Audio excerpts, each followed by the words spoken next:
दोस्तों नमस्कार। घमासान मचा हुआ है उत्तर प्रदेश के अंदर बहुजन समाज पार्टी में और बहुजन समाज पार्टी की प्रमुख मायावती जी के दिलो दिमाग में, उनके मस्तिष्क में, और इसी वजह से मायावती जी लगातार सख्त फैसले लेने को मजबूर हो रही हैं। जो लेटेस्ट रिपोर्ट निकल करके सामने आ रही है उसमें ये कहा जा रहा है कि आकाश आनंद को एक बार फिर से, मैं रिपीट कर रहा हूँ कि एक बार फिर से मायावती जी ने बीएसपी के सभी पदों से हटा दिया है। आपको पता होगा कि आकाश आनंद बीएसपी के नेशनल कोऑर्डिनेटर थे और अपने इस लेटेस्ट फैसले के माध्यम से मायावती जी ने आकाश आनंद को बीएसपी के नेशनल कोऑर्डिनेटर के पद से हटा दिया है। अब इसका कारण क्या है, इसका कोई स्पष्ट कारण उन्होंने नहीं बताया है, लेकिन इस घोषणा के साथ साथ उन्होंने दो और बहुत ही महत्वपूर्ण बातें कही है। उन्होंने कहा है कि मेरे जिंदा रहते हुए और मेरे जीते जी अब बीएसपी का, बहुजन समाज पार्टी का कोई भी उत्तराधिकारी नहीं होगा। दूसरी महत्वपूर्ण चीज़ जो मायावती जी ने कहा है वो ये कहा है कि पार्टी हित के लिए और मूवमेंट के लिए रिश्ते नातों की कोई अहमियत नहीं है, उसका कोई महत्व नहीं है। लेकिन यहाँ पर मायावती जी के स्टेटमेंट में एक विरोधाभास नज़र आता है, उनके कार्यों में एक विरोधाभास नज़र आता है, क्योंकि एक तरफ वो आकाश आनंद को हटाने के पश्चात ये बोल रही है कि पार्टी के मूवमेंट के लिए, पार्टी के हित के लिए रिश्ते नातों का कोई महत्व नहीं है। वहीं दूसरे तरफ अपने ही परिवार के दो लोगों को बहुत ही बड़ी जिम्मेदारी उन्होंने दिया है बीएसपी के अंदर। आकाश आनंद को हटाने के पश्चात आकाश आनंद के बड़े भाई आनंद कुमार को और रामजी गौतम को बीएसपी का नेशनल कोऑर्डिनेटर बना दिया है मायावती जी ने। कैसे मान जाए कि रिश्ते और नाते का कोई अहमियत और कोई महत्व नहीं है मायावती जी के लिए। इसलिए मैंने कहा कि इनके एक्शंस में और इनके सोच में एक विरोधाभास नज़र आ रहा है। कह कुछ रही है, कर कुछ रही है। लेकिन ये पहली बार ऐसा नहीं है जब मायावती जी ने आकाश आनंद के ऊपर इस तरीके से कठोर फैसले लिए हैं और उनको पार्टी से निकाला है। 2024 के लोकसभा का वक्त आप याद कीजिए, चुनाव मध्य में था, चुनाव प्रचार जोर शोर से चल रहा था और उसी चुनाव प्रचार के बीच में ही उन्होंने आकाश आनंद को पार्टी के नेशनल कोऑर्डिनेटर पद से हटा दिया था।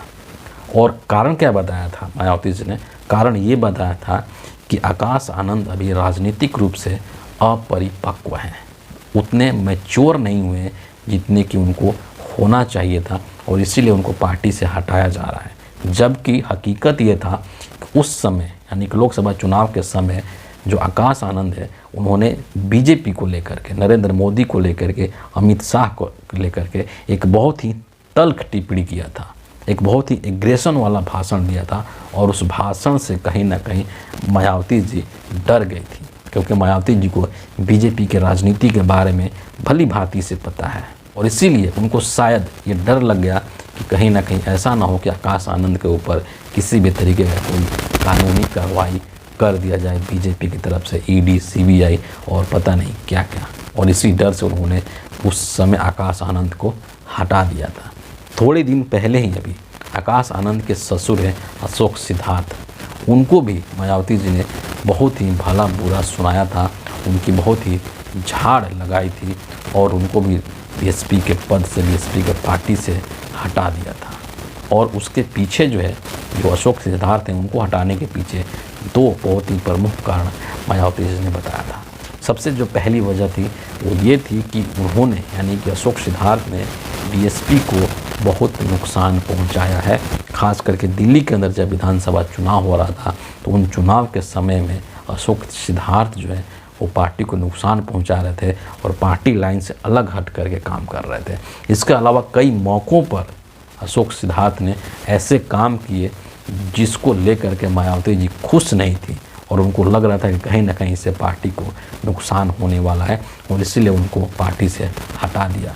दूसरा जो वजह मायावती जी ने बताया था, आकाश आनंद के राजनीतिक करियर को भी, पॉलिटिकल करियर को भी कहीं ना कहीं उनके ससुर अशोक सिद्धार्थ ने ख़राब किया है और इसीलिए अशोक सिद्धार्थ को इन्होंने पार्टी से हटा दिया। लेकिन अब ये जो फैसले मायावती जी ले रहे हैं, इस तरीके के बहुत ही स्ट्रिक्ट फैसले ले रही हैं, तो इससे इनके पार्टी को कितना नुकसान होगा या कितना फ़ायदा होगा, ये आने वाले भविष्य में हमें पता चलेगा बहुत ही क्लैरिटी के साथ में। लेकिन अभी के लिए ऐसा प्रतीत होता है कि जो इनके समर्थक हैं, खास करके जो आकाश आनंद के समर्थक हैं, वो मायावती जी के इस फैसले से ज़रूर आहत हुए होंगे, क्योंकि जो स्टाइल है पॉलिटिक्स करने का आकाश आनंद का, खास करके उनका जो भाषण देने का स्टाइल है, वो जिस एग्रेशन के साथ भाषण देते हैं, वो दलितों को बहुत पसंद आता है। वो उन लोगों को बहुत पसंद आता है जो कि बाबा साहब अम्बेडकर को मानते हैं। और इसीलिए इनको हटा देने से वो जो समर्थक है आकाश आनंद को, कहीं ना कहीं उनके दिमाग में एक असंतोष ज़रूर आएगा बीएसपी को लेकर के और मायावती जी को लेकर के। और अभी जो सिचुएशन है हिंदुस्तान के राजनीतिक परिदृश्य में, बीएसपी जो है और मायावती जो है वो अस्तित्व के संकट से गुजर रहे हैं। लोकसभा के अंदर बीएसपी का कोई भी सांसद नहीं है। उत्तर प्रदेश विधानसभा के अंदर एक एमएलए है और वो भी अपनी बदौलत जीत करके आए हैं। उसमें मायावती जी का या बीएसपी का कोई रोल नहीं है। और इसीलिए ये जो संकट है मायावती जी के समक्ष, ये संकट और गहराता जा रहा है।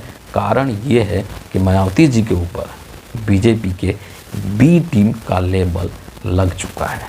और इनका जो कोर वोटर है ना, मायावती जी का जो पहचान है इस देश में, वो एक दलित नेता के रूप में है।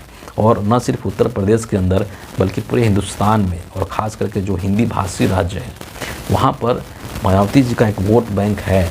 जो दलितों का एक तबका है, जो हिस्सा है, वो मायावती जी को पसंद करता रहा है। लेकिन अभी जो इनकी स्थिति हो चुकी है, जो कि ऐसा लगता है कि बीजेपी के साथ काम कर रहे हैं, बीजेपी के लिए काम कर रही हैं, तो इससे वो जो वोटर है जो मायावती जी के साथ था, जो इनका वोट बैंक था, जो इनका आधार वोट था, वो वोट कहीं ना कहीं खिसकता हुआ नज़र आ रहा है और वो वोट कांग्रेस की तरफ शिफ्ट होता हुआ नज़र आ रहा है। क्योंकि राहुल गांधी जो हैं वो आजकल काफ़ी लोकप्रिय हो रहे हैं इस देश के दलितों के अंदर। क्योंकि राहुल गांधी न सिर्फ संविधान की बात करते हैं बल्कि बाबा साहब अम्बेडकर की बात करते हैं। और उन्होंने उत्तर प्रदेश जब वो रायबरेली गए थे अपने संसदीय क्षेत्र में, तो उन्होंने मायावती जी के ऊपर निशाना भी साधने का काम किया था। लेकिन ये कहा जा रहा था कि दरअसल राहुल गांधी का जो असली निशाना था वो मायावती जी नहीं थी, बल्कि मायावती जी का जो वोट बैंक है, जो कोर वोटर है, वो था। और इसीलिए उन्होंने कहा था कि मायावती जी से हम चाहते थे कि हमारे साथ गठबंधन करे, लेकिन इन्होंने गठबंधन नहीं किया। आजकल चुनाव ठीक से नहीं लड़ती है। अगर ये हमारे साथ मिल कर लड़ती तो हम भाजपा को हटा देते।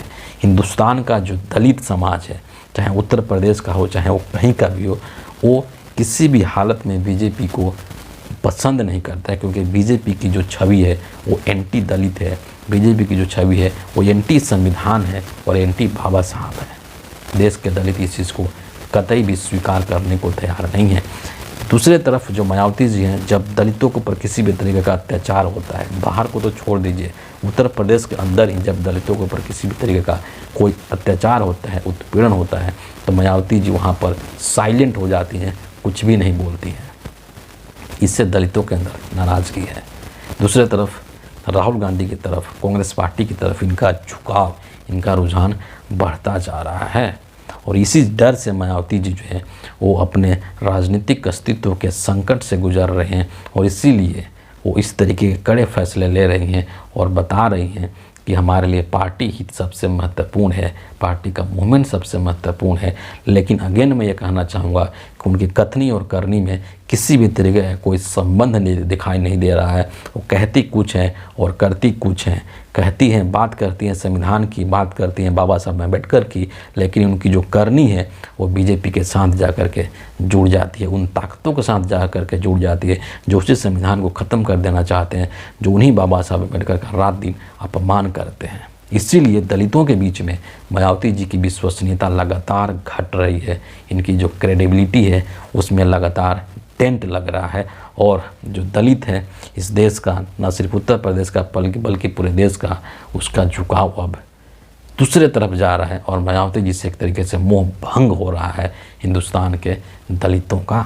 तो इस वीडियो के लिए इतना ही है। अगर आपको ये वीडियो अच्छा लगता हो तो इसको ज़रूर लाइक कीजिए, शेयर कीजिए और चैनल को सब्सक्राइब करना नहीं भूलिए। अगले वीडियो में आपसे फिर मिलेंगे, तब तक के लिए बहुत बहुत धन्यवाद।